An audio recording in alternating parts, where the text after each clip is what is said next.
हरे रसिया ओ मन बसिया मैं इतनी दूर से आई हूँ। तेरी मुरली की धुन सुन के मैं बरसाने से आई हूँ। सुना है श्याम मनमोहन के माखन खूब चुराते हो। सुना है श्याम मनमोहन के माखन खूब चुराते हो। के माखन खूब चुराते हो। तुम्हें माखन खिलाने को मैं मटकी साथ लाई हूँ। मैं बरसाने से आई हूँ। मैं वृषभानु की जाई हूँ। हरे रसिया ओ मन बसिया मैं इतनी दूर से आई हूँ। तेरी मुरली की धुन सुन के मैं बरसाने से आई हूँ।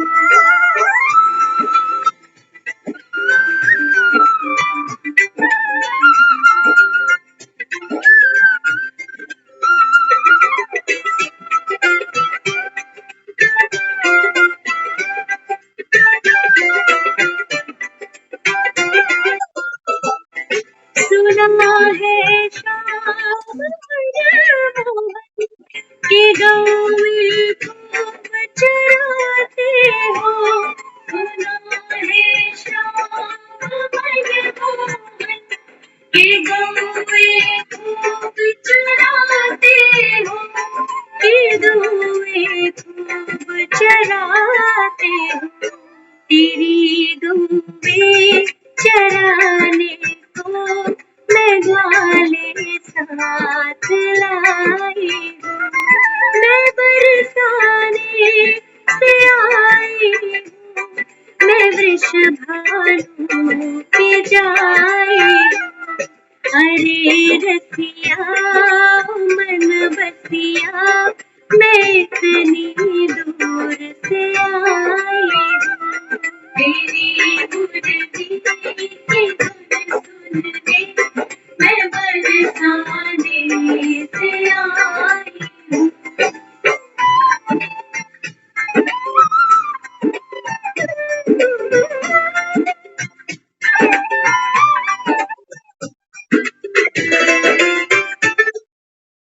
रैपिडो कैब्स का double guarantee, lowest price cab वरना डबल पैसे आपके। Lowest price guarantee.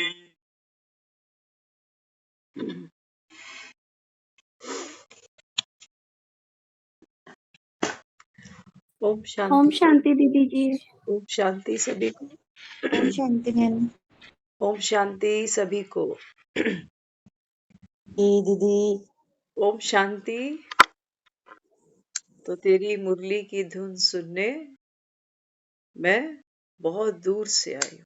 हम रियलाइज कर रहे थे कि ये मुरली सुनने के लिए हम और आप सब कितनी दूर से आए होंगे। आत्मा ने 84 बार शरीर छोड़े होंगे, एक्सक्लूडिंग ये जो अभी हमारा बर्थ चल रहा है ना, तो 83 कर दो, 84 नहीं, अभी ये अंतिम है अभी। तो सोचो 83 शरीर मुझ आत्मा ने छोड़े हैं। कैसे कैसे छोड़े होंगे, पता नहीं कौन सी बीमारी में, कौन से दुख में, कौन सी पीड़ा, कितना मोह, कितना अहंकार, कितना लोभ, क्या क्या छोड़ के आए होंगे पीछे। घर परिवार, बच्चे, माँ बाप, भाई बहन, पैसा। हम्म।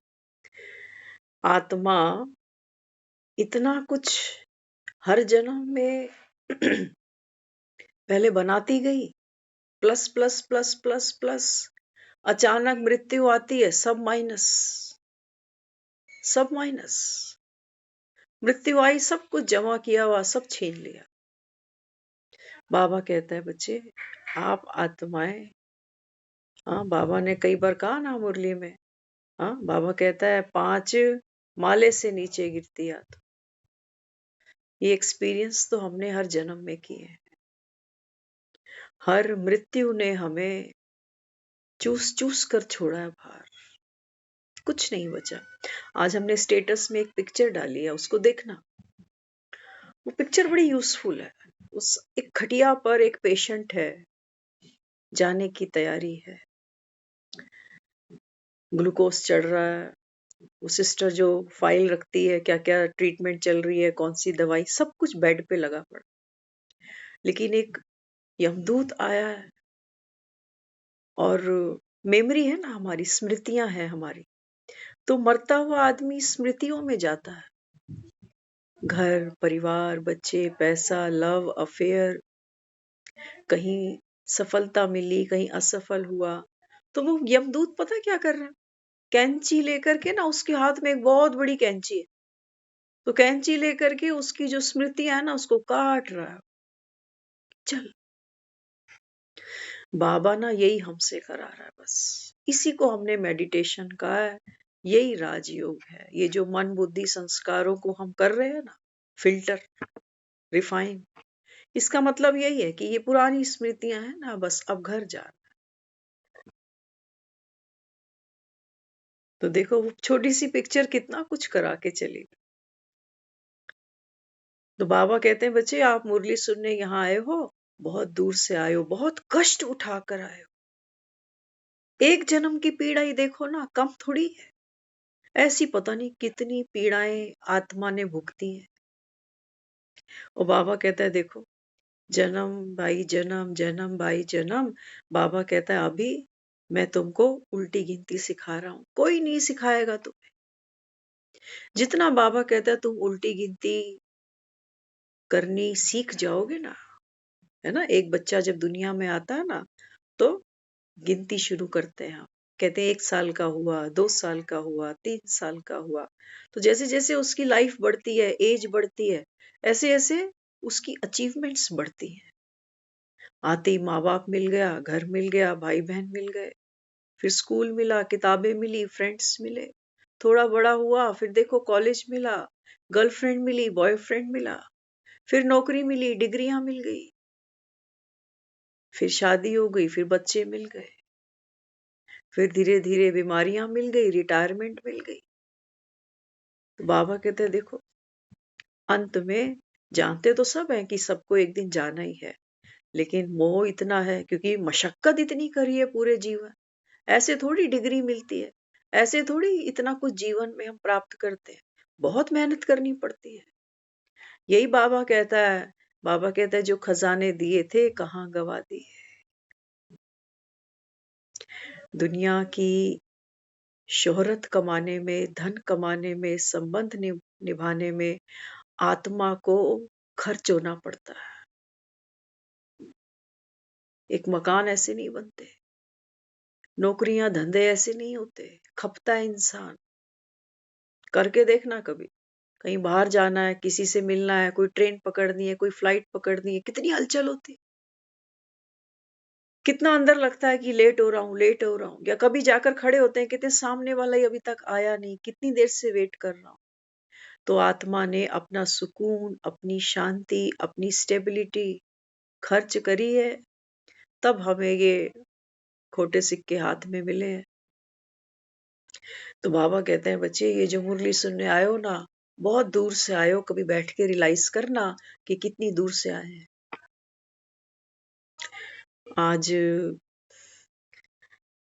आज हमारा एक भाई से मिलना हुआ, तो अनुभव जब सुनते हैं ना दूसरों से तो महसूस करते हैं कि वाकई बाबा तू बेमिसाल है, क्योंकि मूर्तियां तो तू ही बना रहा है। तो भाई ने बहुत सुंदर एक अपना अनुभव सुनाया, हम जरूर आपके साथ शेयर करें। वो भाई आए हुए थे नागपुर से, और उन्होंने बताया, कहते हैं जब ज्ञान अभी नहीं था। 35 साल से वो भाई ज्ञान में है, 35 साल से। तो बताते थे, कहते हैं कि मैं शॉप पर होता था, 5 भाई 5 बहनें, इतनी बड़ी उनकी फैमिली थी। तो बताते हैं, कहते हैं मैं शॉप पर अक्सर बैठता था, तो एक फ्रेंड आता था मेरे पास में, तो उस फ्रेंड का भी कोई नोन टू एक बार माउंट आबू गया था। तो उसने आकर बताया, कहते हैं ऐसे ऐसे एक आश्रम बना हुआ है माउंट आबू में, तो हम चलेंगे कभी। कहते हैं एक बार जो उस आश्रम में जाता है ना, वो उन्हीं का हो जाता है। और कहने लगा कि जो वहां जाता है ना, वो न्यारा ही हो जाता है। कहते तो मैंने सोचा कि चलो कभी होगा तो चलेंगे। तो कहने लगे, फिर दुकान पर बैठता था।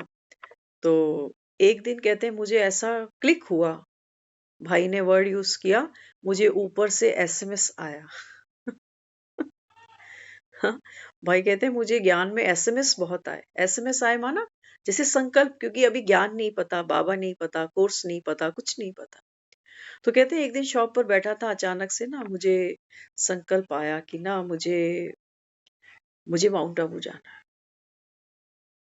तो कहते हैं फिर उसने मुझे कहा कि माउंट आबू तो चलेंगे, लेकिन तू ना ऐसा कर, पहले कोर्स कर ले 7 दिन का। कहते हैं तो हमने फिर वो सेंटर ढूंढा। तो सेंटर ढूंढा तो फिर कहते हैं मैं 2 दिन तो गया वहां, मैंने परिचय लिया आत्मा का, परमात्मा का, फिर मैं गया नहीं 10-15 दिन। तो चांस की बात है, मैं शॉप पर बैठा था, तो वो सिस्टर किसी काम से दुकान के आगे से गुजरी। तो उसने मुझे देखा और वो आके कहने लगी, भैया आप 2 दिन आए हो, फिर क्यों नहीं आए? तो कहने लगे मैं बुखार था मुझे, मैं कल आऊंगा। कहते हैं फिर मैं वहां और 7 दिन गया, मैंने वहां पूरा कोर्स किया। कहते हैं लेकिन मुझे इतना अच्छा लगा। कहते हैं जो सिस्टर मुझे पहली बार योग करा रही थी, कमेंट्री करा रही थी, तो कहते हैं मुझे ऐसा फील हो रहा था कि जैसे मैं उड़ रहा हूँ। ऐसा उन्होंने अपना अनुभव सुनाया। कहते मुझे बहुत अच्छा लगा। कहते अब मैं मन ही मन ये सोच रहा था कि ज्ञान तो बहुत अच्छा है, तो मुझे तो और भी सुनना है। लेकिन ये बहन तो कह ही नहीं रही। बात हुई थी 7 दिन के कोर्स की, तो 7 दिन तो पूरे हो गए, तो ये कहे तो मैं कल फिर आऊं। लेकिन कहते वो बहन ने कुछ कहा ही नहीं, वो अंदर चली गई।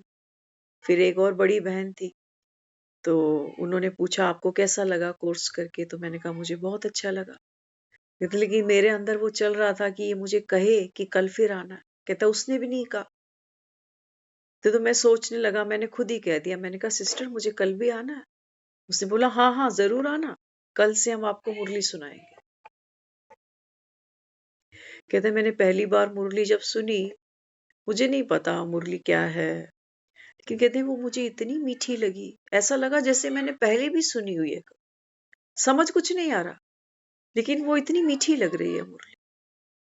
कहते तो फिर कुछ समय बाद हमारा माउंट आबू जाने का प्रोग्राम बना। कहते हैं जो मेरा दोस्त ने मुझे मैसेज दिया था ना कि ऐसे ऐसे आश्रम है, कहते हैं वो आज तक ज्ञान में नहीं आया। आज तक, इनको 35 साल हो गए। कहते हैं वो आज तक नहीं आया जिसने मुझे कहा था कि ऐसे ऐसे एक आश्रम बनाओ। कहते हैं तो फिर मैं भाई से मैंने कहा कि मुझे ना ऐसे ऐसे आश्रम जाना है माउंट आबू। वो भैया बता रहा, कहता है मैं कभी दुकान से बाहर कभी गया ही नहीं, और इतनी दूर कहते कभी गया ही नहीं। तो भाई ने मुझे पैसे वैसे दे दिए, कहा कि ठीक है तू जा। कहते मैंने 20 दिन, क्योंकि उस समय में वो भैया बता रहे थे कि सिर्फ पांडव भवन हुआ करता था। तो कहते मैं पांडव भवन में जब पहुंचा, तो एक भाई ने मुझे कहा कि बाबा तो चले गए, बाबा मिलन में जाते हैं ना, तो किसी ने कहा उनको बाबा तो चले। तो भाई कहने लगे, कहते मेरा तो मूड खराब हो गया कि भगवान आया है और मैं कितना बदकिस्मत हूं कि मैं मिल ही नहीं पाया और बाबा चला गया। कहते तो मेरे ऐसा सूरत ऐसी लटक गई मेरी। तो कहते हैं सेवा मिली हमें, मुझे लिटरेचर में सेवा मिली, तो जो कि लिटरेचर की सेवा चलती है वो कहते हैं मैं कर रहा था। तो कहते हैं जो मेरे साथ में था ना, मैंने उसको बोला मेरी तो किस्मत कितनी खराब है कि बाबा तो मुझे मिला ही नहीं, पहले ही चला गया। तो कहते मैं ये सोचता था कि बाबा अब कभी नहीं आएगा, गया। कहते तो वो भाई ने मुझे कहा, कह रहे किसने कहा तुझे बाबा नहीं मिलेगा? कहते परसों तो है बाबा मिले, परसों मिलेंगे बाबा से। कहते तो मेरे को इतनी खुशी हुई। कहते फिर मैंने वहां पर बाबा मिलन भी किया, सेवा भी की। 20 दिन कहते मैं वहां रहा। कहते फिर 20वें दिन मेरी बस थी, ट्रेन पकड़नी थी भाई को। तो पांडव भवन से बसेस चलती हैं पहले। तो कहते मैंने क्या किया, अपना जो सामान था, वो थैला जो था वो मैंने बस में जाके लगा दिया और फिर मैं बाबा की झोपड़ी में आया। कहते जब मैं बाबा की झोपड़ी में आया ना, तो मेरे को ऐसा अनुभव हुआ कि बाबा की आंखों से पावरफुल लाइट आ रही है। वो कहते मुझे ऐसा फील हो रहा था जैसे ना कुछ बहुत ठंडक सी फील हो रही है मुझे। मेरा भेजा एकदम शांत हो रहा है, आंखों में इतनी शीतलता आ रही है। कहते वो 5 मिनट वहां बैठा झोपड़ी में, तो मुझे अचानक से ख्याल आया कि ट्रेन में बस में मेरा बैग पड़ा है, ऐसा ना हो बस चल पड़े। कहते मैं वहां से उठ के फटाफट बस की तरफ भागा, देखा बस में कोई है ही नहीं। कहते फिर मैं सोचा तू क्या आदमी है तू, बाबा से इतनी प्यारी दृष्टि मिल रही थी और तू यहाँ आ गया। कहते फिर मैं बस से नीचे उतरा, फिर बाबा की झोपड़ी में भागा। कहते फिर उसी जगह जाकर बैठा, फिर वो पावरफुल किरणें मुझे मिली। फिर मुझे ख्याल आया कि बस ना निकल जाए। फिर मैं दौड़ा बस में, फिर देखा बस अभी भी खाली है, कोई है ही नहीं। फिर मैंने कहा कि चलो दोबारा झोपड़ी में चलता। कहते फिर मैं झोपड़ी में गया, फिर वो मुझे पावरफुल लाइट मिली।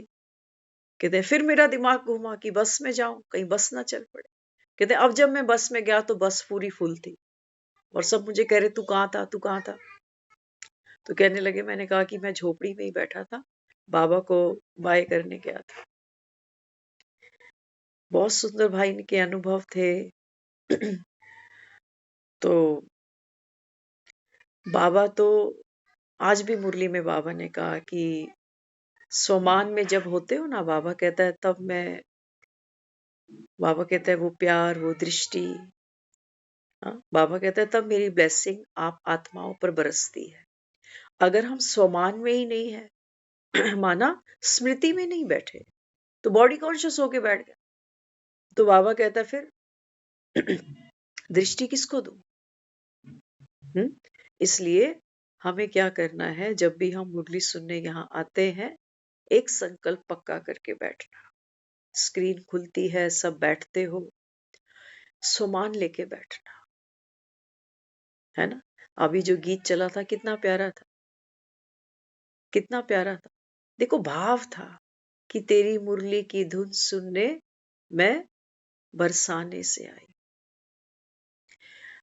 तो वहां तो गोपी अपना भाव एक प्रकट कर रही है, क्योंकि बाबा कहता है बच्चे भक्ति में तुमने गोपी भी किसको माना है ना, किसको माना? हाँ, बाबा कहता है गोपियां जो गांव की होती हैं उनको तुमने गोपी माना। वास्तव में बाबा कहता है गोपी माना आत्मा। बरसाना, बाबा कहता है तुम्हारा बस एक ही घर है। कौन सा? बड़ा घर परम धाम। और बाबा कहता है अभी साकारी घर कौन सा है तुम्हारा? मधुबन। बाकी जिन घरों को घर कह रहे हो ना, यहाँ की वाइब्रेशन बड़ी कैसी है, कैसी वाइब्रेशंस है।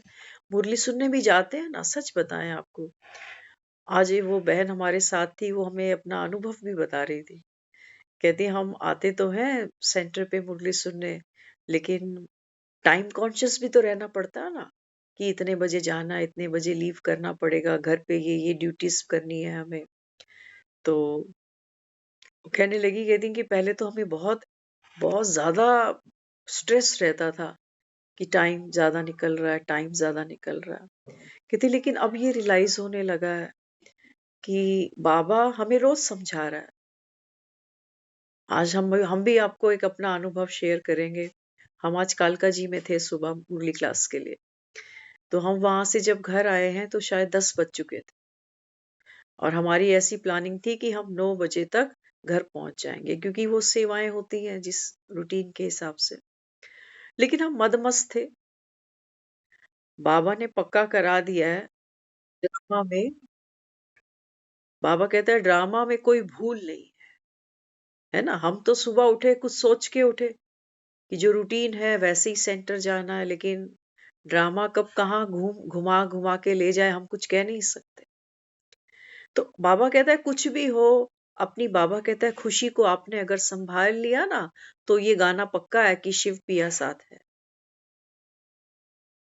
अगर हमारा माइंड स्टेबल है, स्थिर है, तो शिव पिया साथ है ना। तो वहां इतना हमने एंजॉय किया, घड़ी भी देखने का मन नहीं कर रहा था कि बजना है जो बज जाए, जो होना है। बाबा तो मुरली में रोज कहता है, बच्चे जो होना है ना होने दो, लेकिन तुम अपनी खुशी नहीं गवाओ। तो हमें वो चीज बिल्कुल क्लिक नहीं करी उस बीच में कि घर जाना है, क्या होगा, कितना टाइम लग रहा है, या कुछ ऐसे वैसे। प्रिपेयर्ड थे कि जो ड्यूटीज हैं आधा पौना घंटा लेट शुरू करेंगे और इससे ज्यादा क्या होगा, लेकिन जो खजाना लेने आए हैं ये लेके तो जाए। वो सचमुच वो जो वहां की जो वाइब्रेशंस थी वो बहुत प्यारी। कभी कभी मौका मिलता है ऐसी आत्माओं के सामने आमने होने का, तो लाभ लेना चाहिए पूरा। जब हम घर आए ना, तो ड्रामा देखो, जो मेरा काम था, जो मेरी सेवा थी, वो ऑलरेडी हो चुकी थी।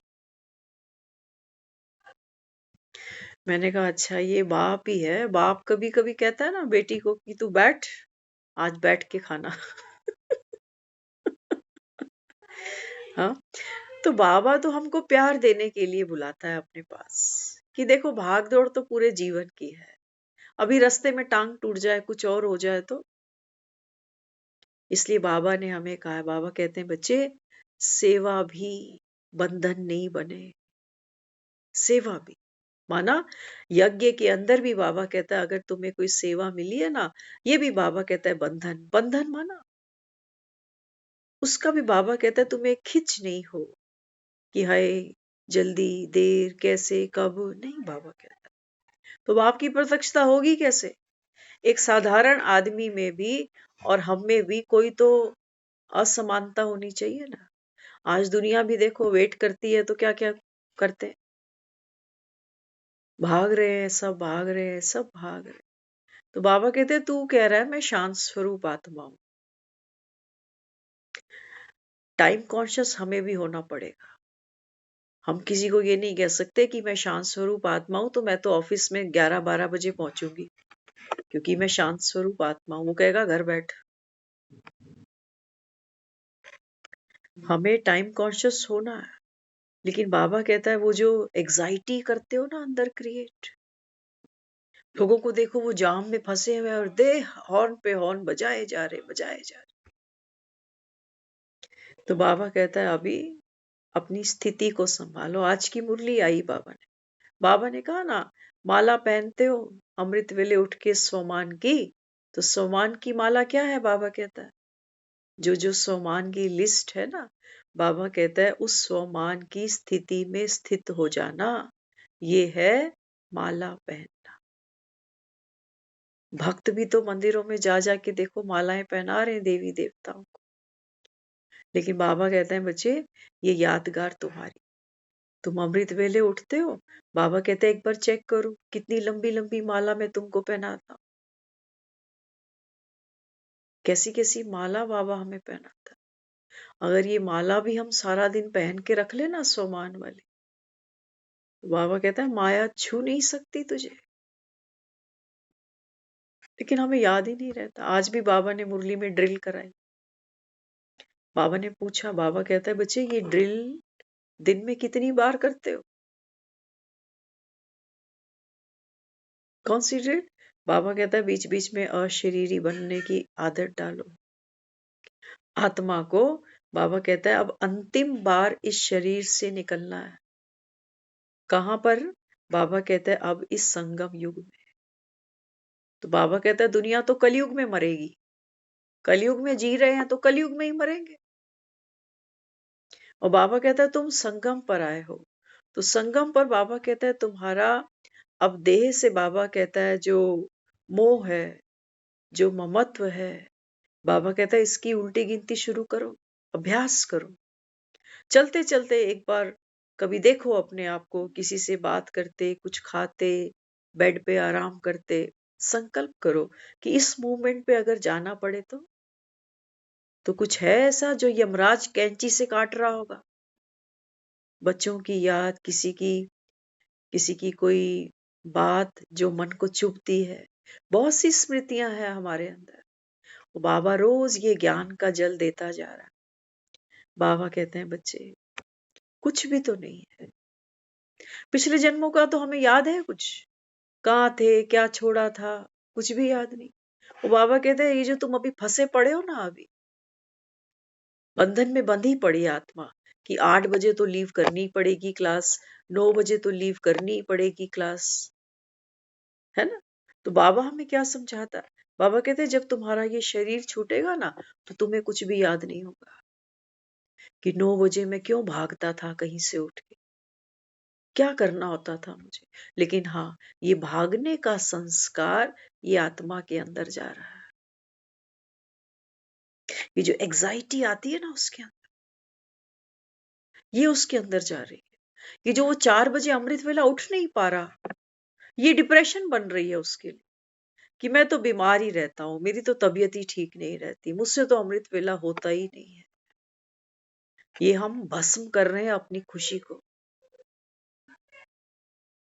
को भस्म कर रहे हैं, भस्मासुर बने हुए। वो बाबा हमें कह रहा है, बाबा कहते हैं बच्चे सहज है, पुरुषार्थ कोई मुश्किल थोड़ी है। बाबा कहता है, हाँ? बाबा कहता है 3 शब्द याद रखने हैं बस।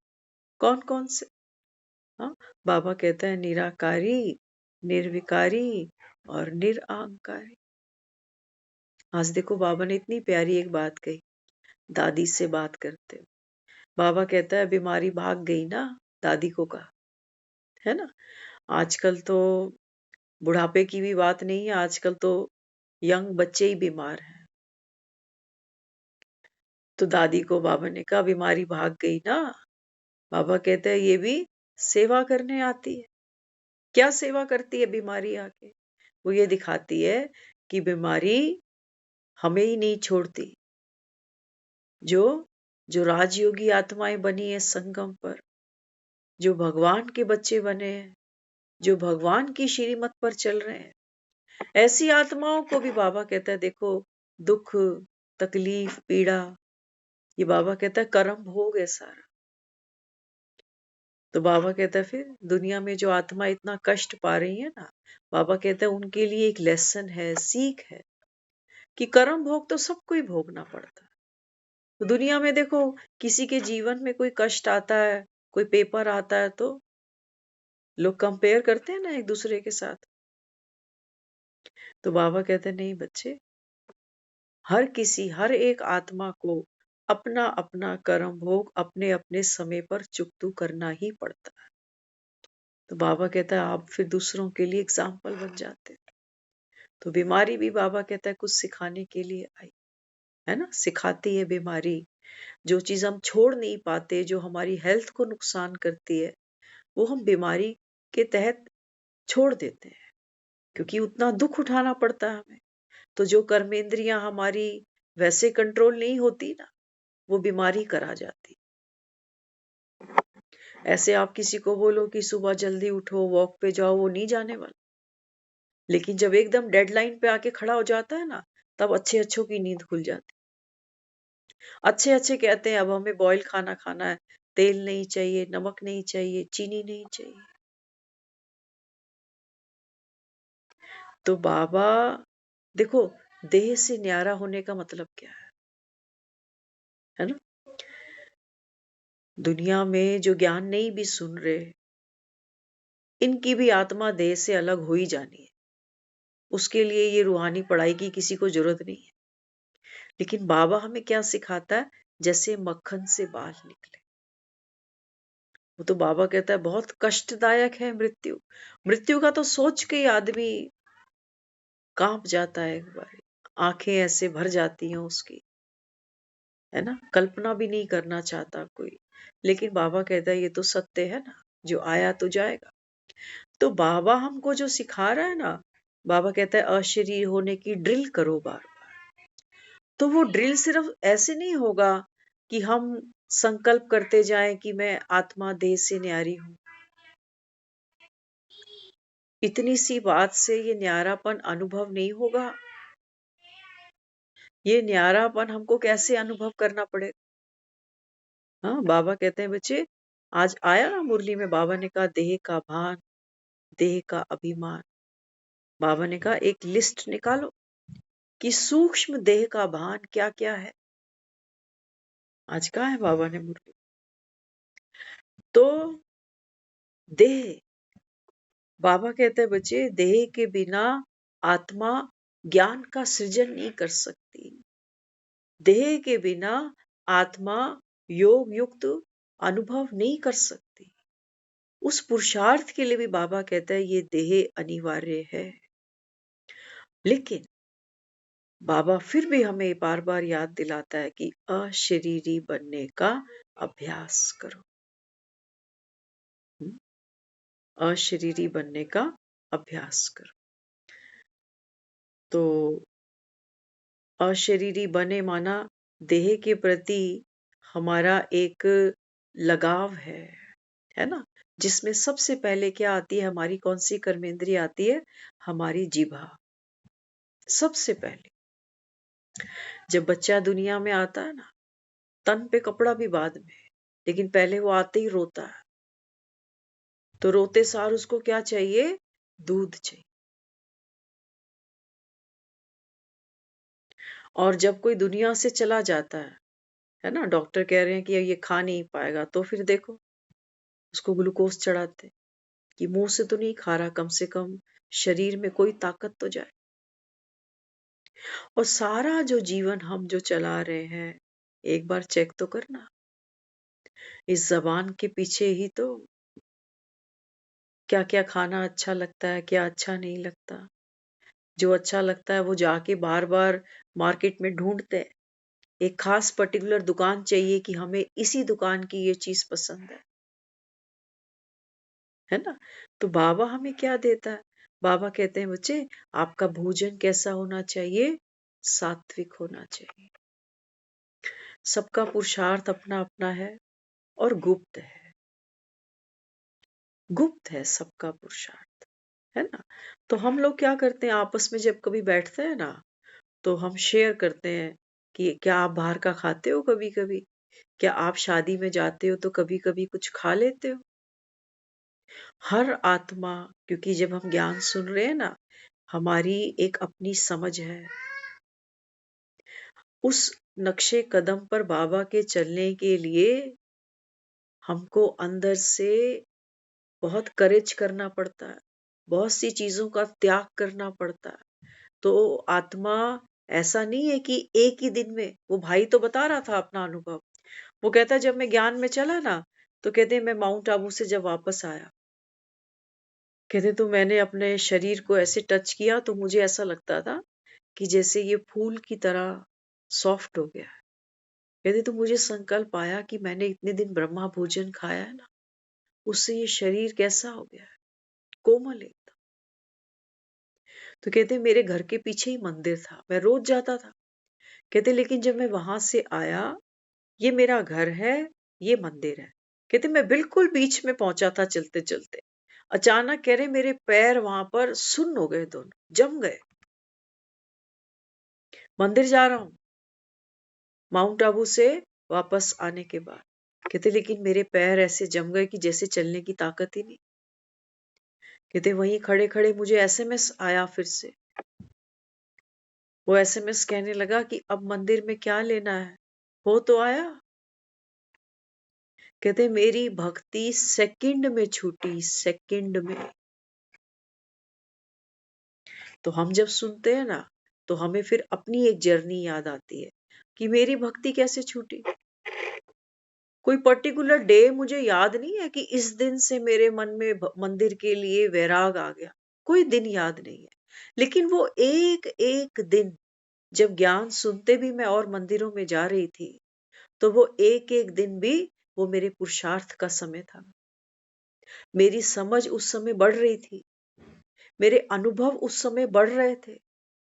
अगर मैं ये सोचूं कि मुझसे तो ये भाई कितना अच्छा है, इसकी भक्ति सेकंड में छूट गई, मुझे तो साल लग गया। डोंट कंपेयर, किसी के साथ में अपने को कंपेयर नहीं करना। हर एक आत्मा की एक अपनी यात्रा है, जन्मों जन्मों की।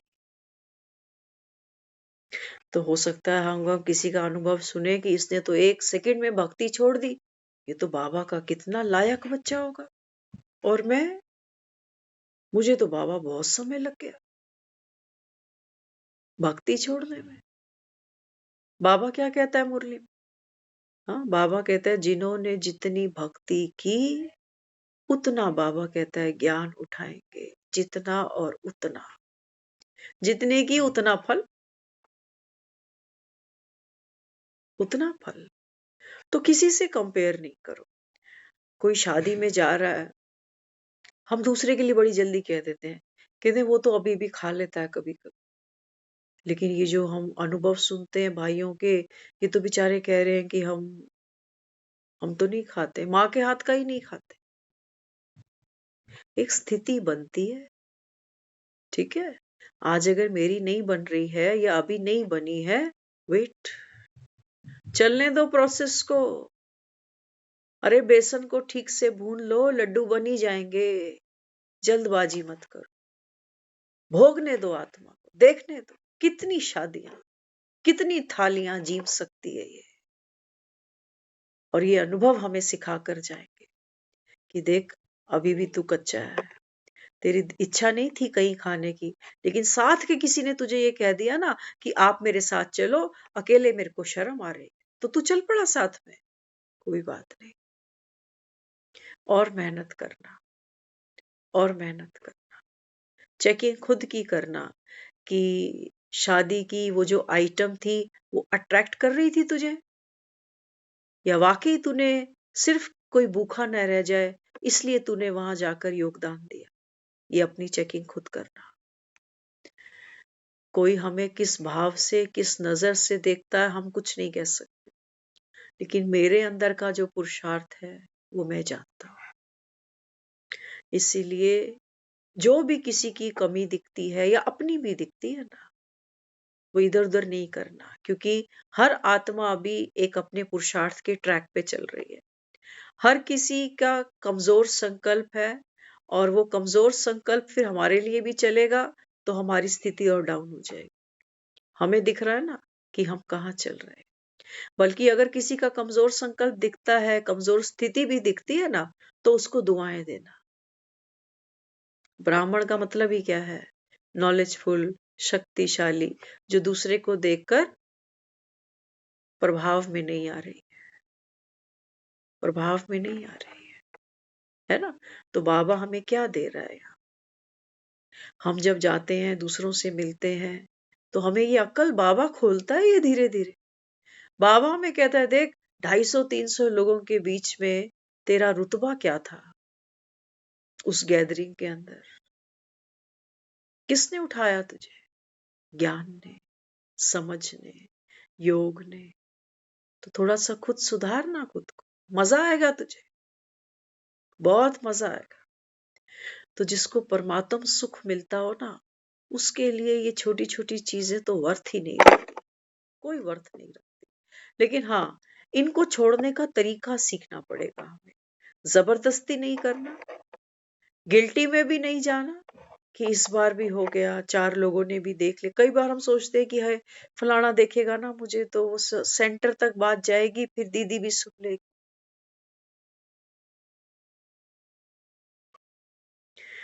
हम ज्ञान में किस लिए आए हैं? किस लिए आए? सतयुग जा रहे हैं ना सारे। तो बाबा कहते हैं, बच्चे वो दीदी दीदी नहीं है, वो टीचर टीचर नहीं। बाबा कहता है जो तुझे तेरा सत्य नहीं देख सकती, वो तुमको ये देख रही है कि ये तो अभी तक कच्चा है। ये तो कच्चा आदमी फिर कच्ची चीज ही दिखती है उसको। तो बाबा कहता है जो आत्मा स्वयं भरपूर है सत्य से, बाबा कहता है जो भरपूर है आत्मा, वो दूसरे का भी सत्य देखेगी। माता के मंदिर में जाते हैं ना, क्या दिखाते हैं वहां? वहां दिखाते हैं कि माँ गर्भ जून से बाहर निकली है तप करके, अपने सत्य स्वरूप को अनुभव करके। और सामने भैरव दिख गया, क्या किया? ब्लेस करा उसको भी, उसका भी सत्य स्वरूप उसको दिखाया कि देख मैं तो ऑर्डिनरी नहीं हूं, ऑर्डिनरी तू भी नहीं है। आज भी हम वैष्णो देवी जाते हैं तो भैरव का हम क्या कह रहे हैं, भैरव मंदिर। भैरव को भी मंदिर में बिठा दिया उसने। ये टीचर होनी चाहिए, ऐसी ऐसी टीचर होनी चाहिए। माँ वो नहीं होती है जो साफ साफ बच्चे गोद में उठाती है, नहीं, वो तो सुसु पोटी वाले बच्चे गोद में उठाती है, उनको भी बाबू बना देती है। तो हमारा जो पुरुषार्थ है, बाबा कहते हैं बच्चे चेक करो सूक्ष्म देह का भान कितना कड़ा है ना। तो कड़ा तो है, हम कई बार इमेजिन करते हैं, कई बार चीजें सामने आती हैं। हम वो लोग हैं जिसे एक फंक्शन, एक पार्टी में जाना हो ना, तो हमारे जैसा आदमी कहता है कोई कपड़े ही नहीं है। ऐसे कौन है जो आज भी ये कहते हैं? अलमारी को देखकर, आप अलमारी अलमारी खोल के देखो ना, कभी हमें तो कपड़ा मिलता ही नहीं उसके अंदर को। मिलता ही नहीं कोई कपड़ा। ऐसे बहुत से हैं जिन्हें कहीं जाना होता है ना, उनके पास कोई कपड़ा नहीं होता। क्या सोचते हैं, कहते ये सूट सबने देखा हुआ है, ये साड़ी सबने देखी हुई है। अच्छा, कई बार तो क्या करते हैं, कहते ये साड़ी पहन लूं, उसी ने तो दी है जिसके फंक्शन में जाना। वो कहेगी मेरी दी हुई पहन के आ गई, जैसे और कोई कपड़े ही नहीं है इसके पास। कितनी बुद्धि दौड़ती है हमारी, दौड़ती नहीं दौड़ती। कहते ये तो उसी ने ही दिया था, उसी के घर पहन के जाऊं, तो वो तो कहेगी ये तो मेरी दी हुई पहन के आ गई, सबको दिखाएगी कि मैंने दी थी, मैंने दी थी, मैंने दी थी। ये सूक्ष्म है सब बातें। बाबा कहता है ये तुम्हारा कितना समय, कितनी शक्ति ऐसी ही खर्च हो जाती। तो इसलिए बाबा कहता है बच्चे देह से आत्मा न्यारी तब होगी जब, बाबा कहता है बच्चे देह की जो आवश्यकताएं हैं और इच्छाएं हैं, इनको बाबा कहता है समझो। आवश्यकता है, देह है तो रोटी तो खानी, कपड़ा तो पहनना है, रहने को घर भी चाहिए, बीमार होंगे तो दवा भी चाहिए, है ना, ये आवश्यकता है हमारी। लेकिन इच्छाएं, इच्छाएं हमारी बड़ी अलग है। खाने में हमें एक तो नहीं, कम से कम दो सब्जी तो हो, दो सब्जी तो हो। बाबा कहता है बच्चे ना तो अति साधारण और ना ही बाबा कहता है अति असाधारण, बैलेंस बनाना। बैलेंस, बाबा कहता है राजयोगी आत्मा माना बैलेंस्ड आत्मा। तो भोजन करना है, लेकिन भोजन के प्रति, जैसे अभी हमने डिस्कस किया ना, कि हम अगर शादी में जाके खा रहे हैं तो एक बार सेल्फ चेकिंग, अंदर से समझ में आ जाता है सब कि इस आइटम के लिए मेरे अंदर लालसा है, लालसा है और इच्छा है कि चख के देख लूं, है ना। तो बाबा हमें यहाँ क्या समझा रहा है, बाबा कहते हैं बच्चे अब क्या करना है, ये सब अनुभव हमने बहुत लंबे समय से किए हैं, सिर्फ इस जन्म की बात नहीं है, पिछले कई जन्मों के ये संस्कार हैं हमारे, तो दुखी होने की बात नहीं। अच्छा पहनना पहनो, अच्छा खाना, दो सब्जी बना के खा सकते हो, खा लेना, ध्यान से समझना, दो सब्जी बना के खा सकते हैं तो खाओ, अच्छा कपड़ा पहन सकते हो पहनो। लेकिन बाबा कहते हैं बच्चे जिस दिन दो सब्जी ना हो, जिस दिन तन ढकने के लिए अच्छा ब्रांडेड कपड़ा ना हो, उस दिन बाबा कहते हैं बच्चे हलचल में तो नहीं आ जाओगे, आज को कल से कंपेयर तो नहीं करोगे कि कल कितना अच्छा था और आज ये दिन भी देखना पड़ रहा। कोई साधन मेरे पास है, बाबा कहता है सदुपयोग करो, लेकिन ये ऐसा ही चलता जाएगा, बाबा कहता है नहीं, ये आस बाबा कहता है इसको छोड़ दो। तो ड्रामा हो सकता है कि लास्ट दिन तक मुझे हर चीज भरपूर मिले, पॉसिबिलिटी है, लास्ट दिन तक मे बी मेरी हेल्थ अच्छी रहे, लास्ट दिन तक पॉसिबिलिटी है कि मेरे पास धन की कोई कमी ना आए या मुझे कोई बीमारी भी ना हो, कुछ भी पॉसिबल है। लेकिन बाबा कहते हैं बच्चे, लेकिन आपको बाबा कहता है आसक्ति नहीं रखनी कि हेल्थ, मैंने तो सोचा था कि मुझे कुछ हो ही नहीं सकता, तो ये कैसे हो रहा है मुझे। मैंने तो सोचा ही नहीं था कि कभी मुझे भी क्राइसिस में जाना पड़ेगा, तो ये क्या हो रहा है। मैंने कभी सोचा ही नहीं था कि रिश्ते ऐसे भी निकल आएंगे मेरे, ये क्या हो रहा है। बाबा हमें स्मृति दिला रहा है बच्चे, जो कल्प पहले ड्रामा में हुआ था ना, ये होगा। अच्छा, कई लोग जब इसको सुनते हैं तो वो बेचारे सुन्न हो जाते हैं और घबरा जाते हैं, जबकि मुझे तो ये गुड न्यूज लगती है। बाबा कहते हैं कल्प कल्प आप इस विघन से, इस कष्ट से निकले हो। वो हमें बल दे रहा है। और हमें क्या लगता है, हमें तो वो अभी इतना पैनिक लग रही है सिचुएशन, वो लोग, हम सोच रहे हैं हाय इस समय तो मैं दुखी हुई हूं ये फेस करते हुए, अगले कल्प में फिर मत्था मारना पड़ेगा इन लोगों से, ऐसी सिचुएशन से। इसका मतलब ज्ञान अभी पूरी तरीके से बैठा नहीं बुद्धि में, ज्ञान अभी बैठा नहीं। देखो मेरे जीवन में कल क्या होना है किसी को भी नहीं पता, है ना। नया है ना, कल का दिन नया है, हमें नहीं पता कल क्या होने वाला। जैसे आज हम सुबह उठे तो हमें था हम संत नगर सेंटर जाएंगे, लेकिन अचानक वो कैसे क्या हुआ, सब कालका जी पहुंच गए, है ना। तो बाबा हमें यहाँ क्या देता है, बाबा कहते हैं बच्चे जब कल्प के बाद में आपके जीवन में ये ड्रामा फिर से रिपीट होगा ना, तो बाबा कहते हैं तुझे याद थोड़ी होगा 5000 साल पीछे क्या हुआ था, याद होगा। ये आत्मा की खूबसूरती है, स्मृति और विस्मृति।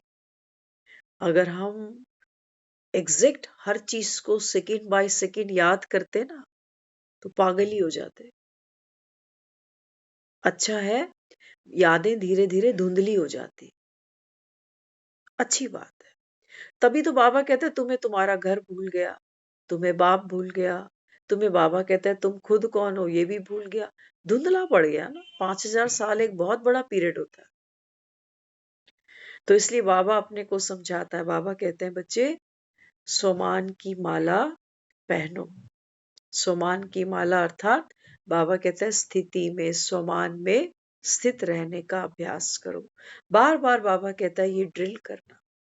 आज भी हमने बीच बीच में कई बारी वो बाबा की ड्रिल को अनुभव किया। ड्रिल बहुत जरूरी है। मुरली सुनना अच्छी बात है, मुरली सुनते हैं तो हम सब अनुभव करते हैं कि थोड़ा सा मन लाइट हो जाता है, थोड़ी सी जो बातें हैं चिंताएं हैं वो उड़ जाती हैं जैसे। लेकिन ड्रिल बहुत जरूरी है। अंत समय में बाबा कहता है बच्चे ये अभ्यास ही तुम्हारा काम आएगा, क्योंकि आत्मा को साइलेंस में जाना है। कहाँ जाना है, साइलेंस में। देखो 5000 वर्ष में केवल ये थोड़ा सा समय है हमारे पास, जब आत्मा अपने घर को जानी है ना।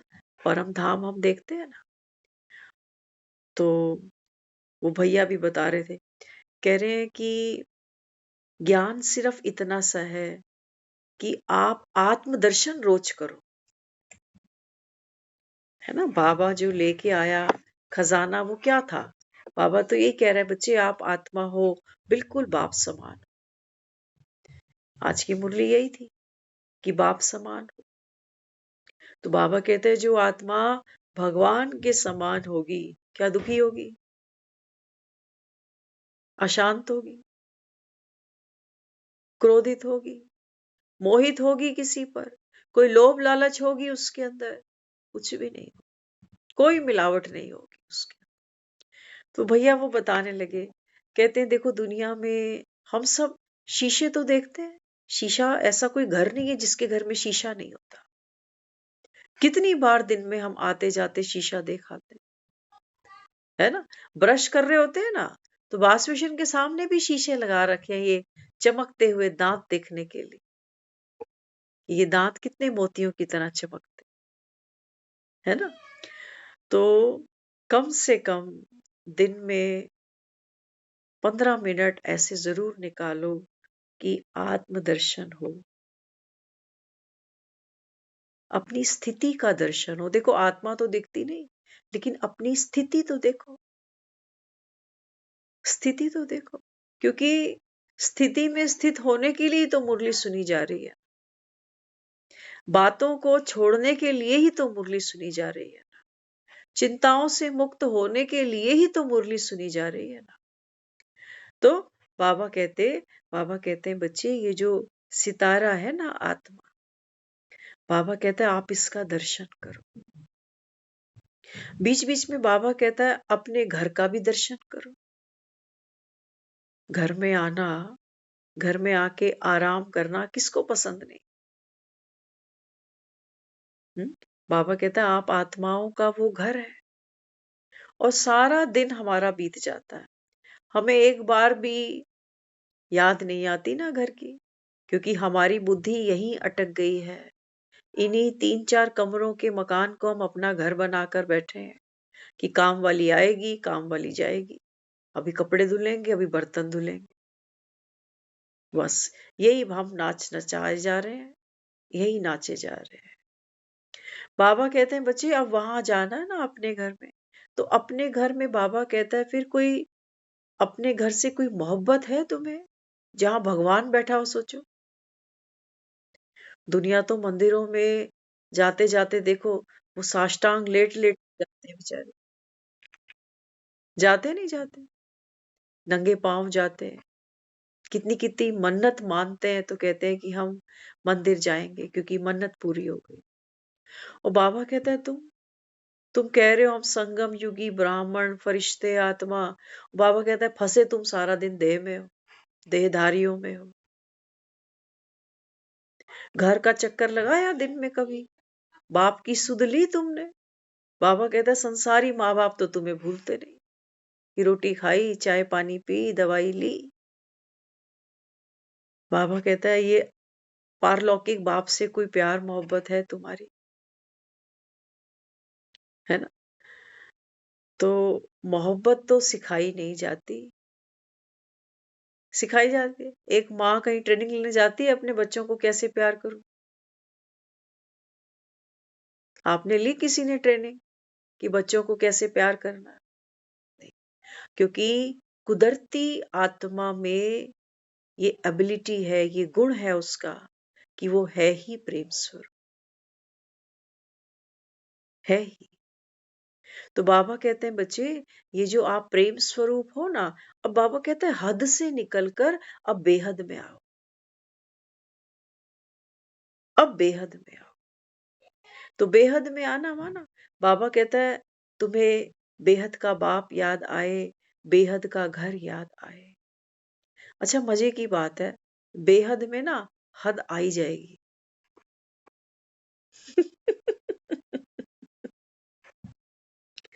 जब मैं बेहद को याद करती हूँ, पूरी दुनिया को याद करती हूँ ना, क्या कहती हूँ? भगवान सबका भला हो। तो इन सब में मेरा वो छोटा सा परिवार भी आ गया, जिसको मैं संसारी कहती हूँ। तो सोचो, बाबा तो हमसे ये करा रहा है, और हम इन 2-4 के पीछे ही लगे पड़े। ये हम में, ये जो हमारे परिवार के हैं ना, ये बेचारे सच्चे हैं। ये हम में कोई परिवर्तन देखते नहीं है एक्चुअली, क्योंकि हम में बेहद वाली कोई बात नहीं। हम तब भी ऐसे ही थे जब ज्ञान में नहीं थे, हम ज्ञान में आ गए, हम अब भी ऐसे ही हैं। हमें सारा दर्द, सारा पेन इन्हीं से ही है, बस कि बस तुम ठीक रहो। बाबा कहते हैं बच्चे बेहद की सोचो। जब बेहद की सोचोगे ना, बाबा कहते हैं इनको मिल जाएगा। आप देखो दिल्ली में कुछ दिन पहले अचानक ठंड बढ़ गई थी, है ना? लोग कह रहे थे आज बहुत ठंडी हवा चल रही। फिर पता है क्या कहते हैं? ये कहते हैं कहीं बर्फ पड़ी होगी। ध्यान से समझ लेना, आज हम ये बातें सुनते हैं ना तो हमारी अंदर फिल्म घूमने लगती है। तो वो बता रहे, कह रहे हाँ कहीं बर्फ गिरी होगी, कहीं बर्फबारी हुई है, तो इतनी ठंड हो गई, अब तो ठंड बढ़ जाएगी। पहाड़ों पे बर्फ गिरती है, स्नोफॉल होती है। बाबा हमको कह रहा है कि बच्चे आप वो यहाँ पहाड़ों पे बर्फ गिरेगी, तो बाबा कहता है दुनिया भी फिर जिन भी बाबा कहता है गांव कस्बों में रहते होंगे ना, ठंडी हवाएं वहां तक जाएंगी। ये कहेंगे कि कहीं बर्फ गिरी है, तो यहाँ का मौसम भी बदल गया। तो पहले मौसम कहाँ का बदलेगा? यहाँ का बदलेगा। वो बदल नहीं पा रहा।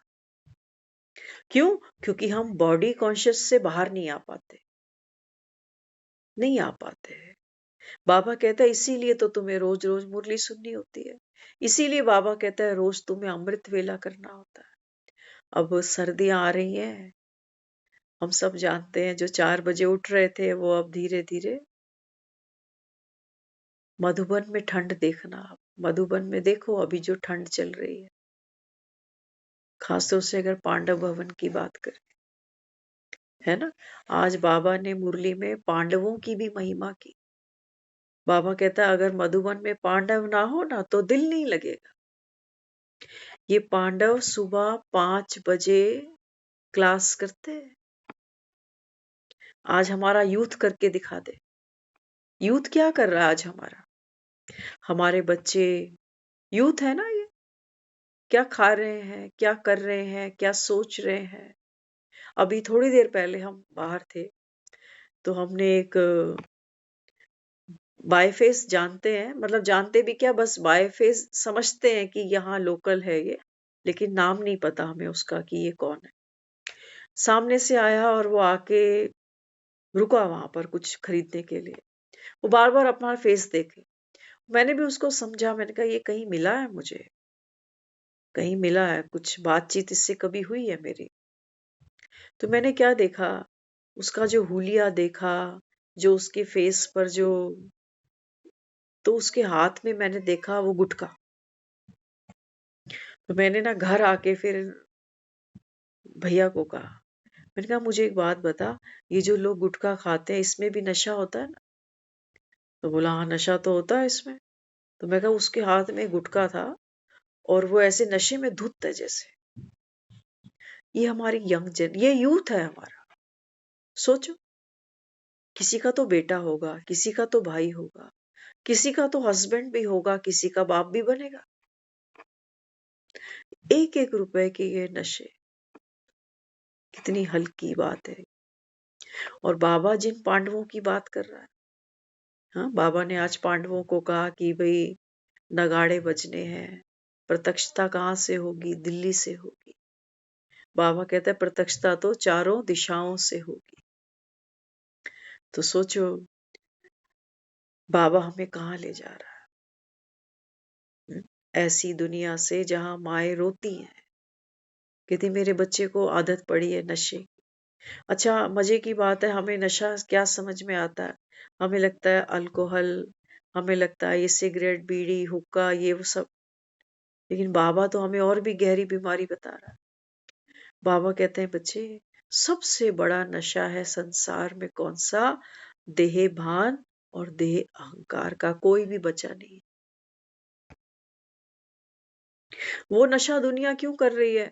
वो सोचते हैं कि नशा करने से सर दर्द खत्म होंगे, कलेश खत्म होंगे, थोड़ी देर सुकून से जी लेंगे। वो टेम्परेरी नशा कर रहे हैं। और बाबा कहते हैं तुम जो ये नशा किए बैठे हो ना, देह भान का, देह अहंकार का, तुम्हें भी लगता है कि ये नशा करने से सुख मिलता है। लेकिन बाबा कहते हैं बच्चे जब ये नशा टूटता है ना, और कई बार टूटता है, कई बार। बाबा कहते हैं सोचो आज पैसे में खेल रहे हो, अचानक दिवाला निकल जाए तो रोते हो।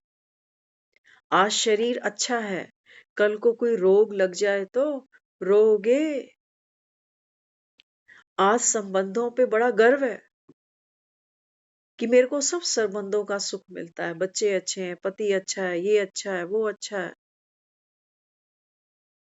किसी ने शरीर छोड़ दिया तो रोगे। बाबा कहते हैं देखो, ये जब देह अहंकार के नशे तुम्हारे टूटते हैं ना, बाबा कहता है तो कहीं के रहते हो, कहते हो मेरे को तो जीने का भी इच्छा नहीं है।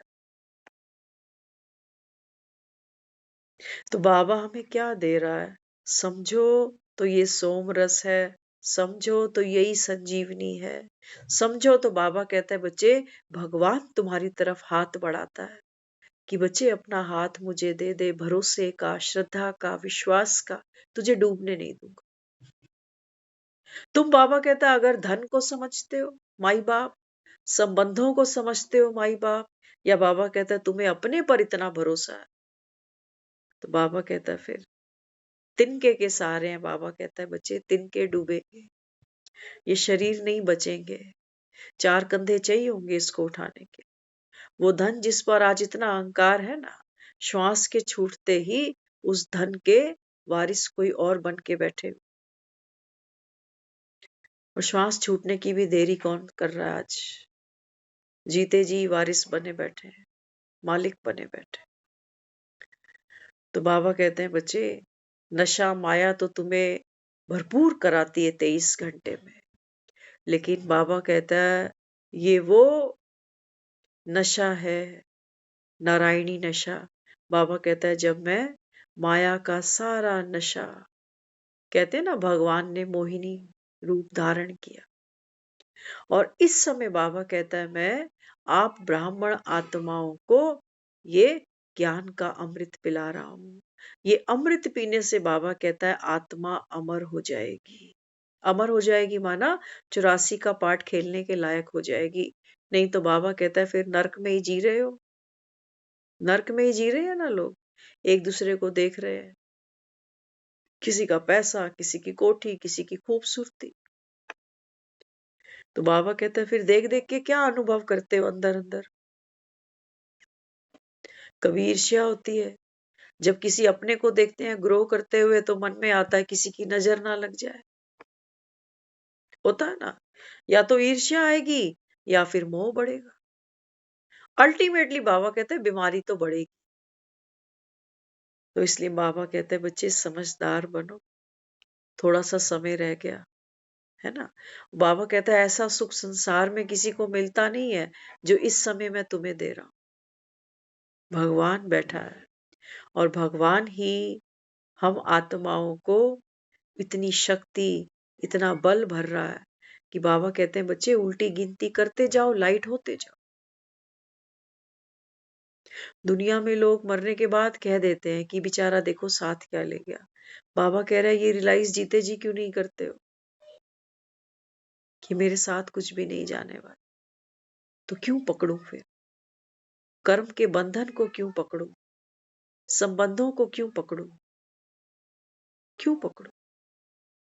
तो बाबा कहता है जैसे जैसे छूटने की तैयारी होती जाएगी ना, बाबा कहता है आत्मा जीवन मुक्ति का अनुभव करेगी। यही तुम्हारा सतयुग होगा कि मैं शरीर में भी हूं लेकिन बंधी नहीं हूं। बंधी नहीं हूं, मैं संबंध भी निभा रही हूं, लेकिन संबंध निभाते भी मैं आत्मा न्यारी। मैं कर्म भी कर रही हूं लेकिन विकारों से न्यारी हूं। तो बाबा कहता है बच्चे निराकारी, निर्विकारी और निरअहकारी। ये बाबा कहता है बच्चे ये प्रत्यक्ष होना चाहिए आपके अंदर से। आत्मा बाबा कहता है मनसा में हमेशा निराकारी स्वरूप में रहो। ऊपर से कुछ भी पहन लो कोई फर्क नहीं पड़ता, लेकिन बाबा कहता है आत्मा जो वस्त्र ओढ़े ना स्वमान का, वो कौन सा हो? मैं निराकारी आत्मा। और बाबा कहता है जब तुम कर्मणा करो, है ना, तो कर्मणा कैसी हो? कर्मणा सिर्फ हाथों से नहीं हो रही है, कर्म का बीज सबसे पहले संकल्प में पड़ता है। तो बाबा कहते हैं बच्चे आपकी कर्मणा कैसी होनी चाहिए? निर्विकारी। चेक कर लो, बाबा कहता है कर्म कर रहे हो जो, इसमें कहीं मोह तो नहीं है, कहीं क्रोध तो नहीं है, कोई लोभ लालच तो नहीं है, अब कर लो। तो बाबा कहता है ये तुम्हारा जो कर्म होगा ना, ये पूजा हो जाएगी, क्योंकि तुम्हें कुछ चाहिए नहीं अब इस कर्म से। नहीं तो हम जो कुछ करते जा रहे हैं ना, हमें चाहिए बहुत कुछ,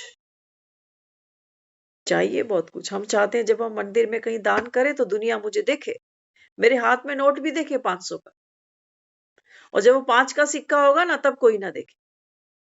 देखो आत्मा का चरित्र देखो ना। अभी जब छोटा नोट हमको डालना होता है ना तो हम छुपाते हैं उसको, और बड़ा नोट होता है तो ऐसे कि दुनिया देखे 500 का नोट दिया है मैंने। बाबा कहते हैं बच्चे कर्मणा कैसी हो, निर्विकारी हो। कुछ दिन पहले की मुरली आई थी, बाबा ने इसी बात पर कहा था। बाबा ने कहा था बच्चे मैं सबका तो स्वीकार भी नहीं करता, है ना। हम ऑर्डिनरी लोग हैं, हम भी अगर कभी किसी से कोई हेल्प मांगते हैं ना तो हमें कौन सा इंसान पसंद आता है जो हमारी मजबूरी का फायदा ना उठाए। कि मेरा हाथ टाइट था, मेरी कोई परेशानी थी, तूने दुनिया को सुना दिया। अच्छा नहीं लगता ना, अच्छा नहीं लगता। कहते ये कर तो देगा मदद, लेकिन 10 लोगों को सुनाएगा, इसको नहीं कहूंगा मैं, है ना। तो भगवान भगवान कह रहा है बच्चे मैं तो दाता हूं, और तुम, बाबा कहता है तुम जब थोड़ा कुछ यज्ञ में लगाते हो, बाबा कहता है मेरे लिए लगाया गया, ये तो शुक्र है उसके पास में दे ही नहीं है, ना उसको खाना है, ना कंबल चाहिए, ना रजाई चाहिए, ना दवाई चाहिए। नहीं तो हमारे जैसे होते हो तो हम कहते भगवान भी मेरी रोटियां खा रहा। कैलकुलेशन हमारी बड़ी गंदी है, क्या करें। जन्मों जन्मों की मिट्टी है ना, चढ़ी हुई है। कोई गिफ्ट देता है ना हमें, हम भाव कभी नहीं देख पाते उसका, कि बेचारा मेरे लिए ढूंढ रहा था मार्केट में कि इसको कौन सा रंग जचेगा, क्या दूं इसको। हम कभी उस भाव पर नहीं जाते। हमें देख कितने का होगा ये, कहाँ से खरीदा होगा, पटरी से या किसी शोरूम से। हम आज वहां खड़े। हमें याद है, हम थोड़ी पुरानी बात है, हमने जीवन में कभी कोई खास गिफ्ट एक्सचेंज करे ही नहीं किसी से, ना हमें अक्ल है इन बातों की। लेकिन जैसे जैसे समय आगे बढ़ा तो जब लोग देते हैं तो फिर एक्सचेंज तो फिर कहते हैं लोग करना पड़ता है ना फिर। लेकिन हम तो हाथ जोड़ते हैं कि भैया मत करो, हम एक्सपर्ट नहीं है कि हमें क्या देना है क्या लेना। तो एक बार मन को छूती है कुछ चीज। एक बार एक बर्थडे था, किसका, हमारा ही था। तो कुछ उस जमाने में हम बता रहे हैं, जैसे आजकल लोग पार्टीज करते हैं, कहाँ कहाँ जाते हैं। हम अभी सुन रहे थे कुछ दिन पहले, एक लड़की है कश्मीर से, यहाँ दिल्ली में रह रही है वो। तो बता रहे, कहते ये बर्थडे के पे गई है, 17,000 रुपए एक रात में फूक दिया इसने। पेरेंट्स यहाँ है नहीं उसके, पीजी में रह रही है यहाँ पर उसने। तो हम सोचते, मैं कहा हमारा क्या समय था। हमारा बर्थडे होता था, फ्रेंड को हम बुलाते थे कि आजा इस्कॉन मंदिर में आजा। इस्कॉन मंदिर के बाहर ना वो एक फूल लेकर खड़ी है। वो फूल मेरे लिए नहीं है, मेरे लिए नहीं है। वो फूल इसलिए है कि ये तू फूल पकड़, आज तेरा जन्मदिन है, तू जा अंदर मंदिर में इसको चढ़ा।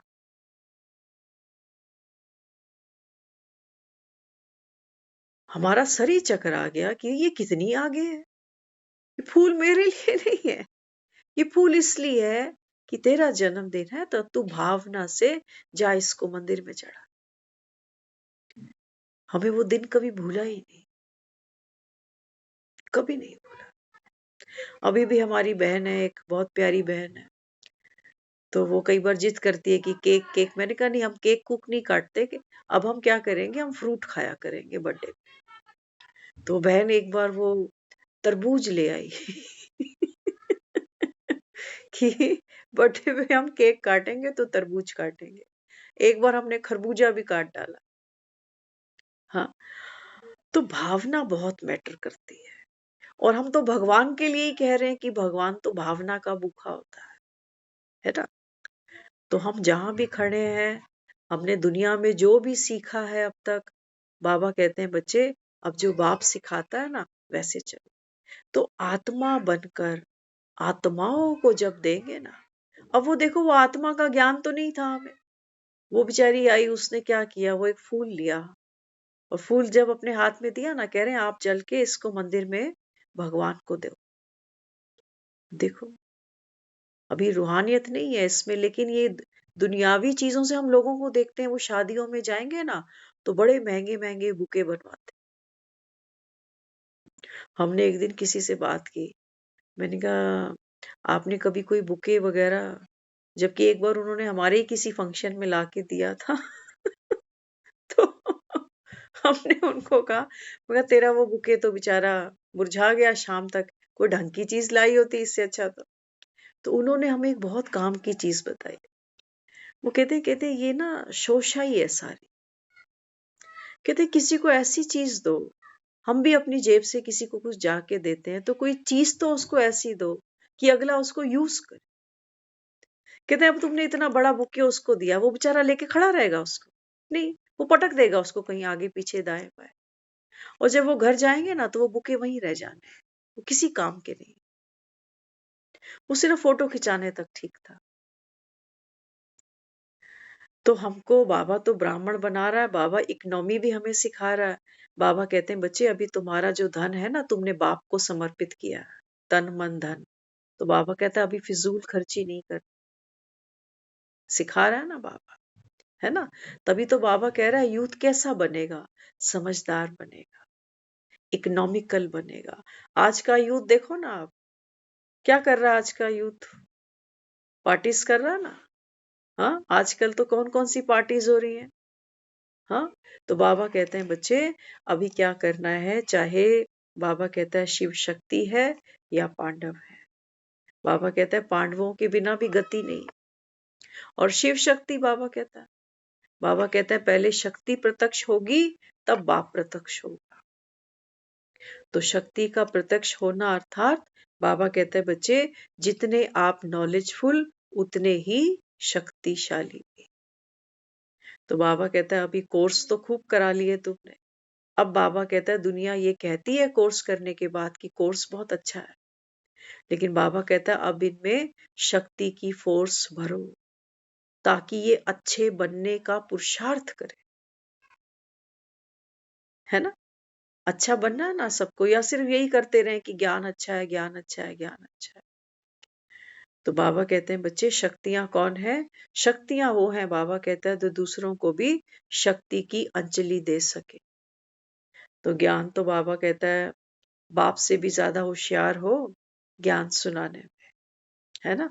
अभी जो हमने गीत सुना था कि बरसाने से आई हूं तेरी मुरली सुनने, तो बाबा के बच्चे पता नहीं कितने चैनल्स बनाए बच्चों ने बाबा के, कितने कोई लाइव बैठे हैं, कोई सेंटर स्पेस, कोई मधुबन में नाइट क्लासेस चल रही हैं, एक ही मुरली बाबा की गज वज के बजती है ना। पूरी दुनिया ही इस समय देखा जाए तो मधुबन बनती जा रही है, क्योंकि हर घर में मुरली बज रही है।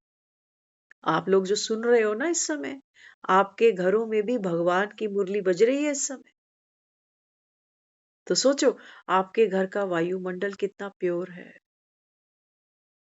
तो बाबा कहते हैं बच्चे ये भगवान की प्रत्यक्षता करने के लिए मुरली, बाबा कहता है क्लास कभी मिस नहीं करना, क्योंकि मुरली ही बाबा कहता है वो आत्मिक खजाना है जिससे आत्मा बाबा कहता है सर्वगुण संपन्न बनती है। तो बाप समान बनना बाबा कहते हैं ये बच्चे आपका लक्ष्य है, और लक्षण बाबा कहता है साथ साथ चेक करो, लक्षणों में कमी रह गई तो लक्ष्य से दूर हो जाओ। इसलिए बाबा कहता है लक्षण भी बाप समान बनाओ। ओम शांति।